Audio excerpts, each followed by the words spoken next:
I have a glass screen protector. I'm gonna show you guys how to put it on. I have a iPhone 14 Pro, and that's what I bought it for. So let's go ahead and open this up and see what it comes with. All right, as you guys can see, it is a 3-pack. It is nice to have more just in case something happens to your screen. You have to replace it. It comes with another one, so that's pretty cool. So it is 3 screen protectors and also has the lens protectors. So the lens protector goes on the back to protect the camera. And then let me go ahead and show you one that goes straight on the top of the screen right there. Okay, it does have the little stickers to get all the dust off and all the fingerprints off. And then it does have 3 alcohol wipes and this microfiber cloth right here to clean it up. Okay, I have my iPhone right here. We're gonna run through it real quick for you guys to see it. First thing is we wanna get a wet wipe. So we're just gonna go over it just like this, and that's to remove any fingerprints or any dust that it might have.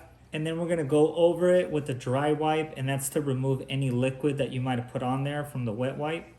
And now we're gonna dab the sticker to remove all the dust. This is basically a dust absorber right here. So now we're gonna get our screen right here. So we're gonna remove the sticky layer right here, just like that.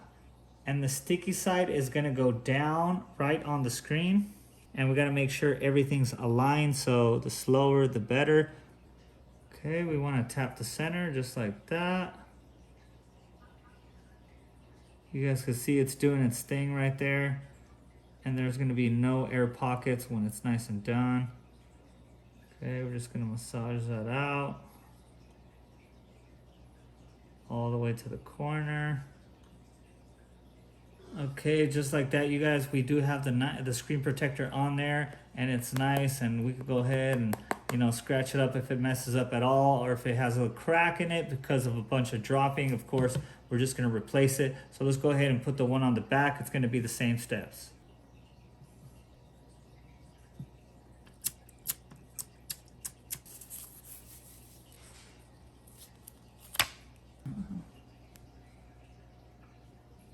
Okay, you can see it's nice and seated when it goes all the way down, you guys. And I did want to show you guys that it does work for the phone cases. As you guys could see, it's still good to go. There's still some wiggle room there. And then same thing with the front. The case is good to go. Definitely recommend picking up the screen protector.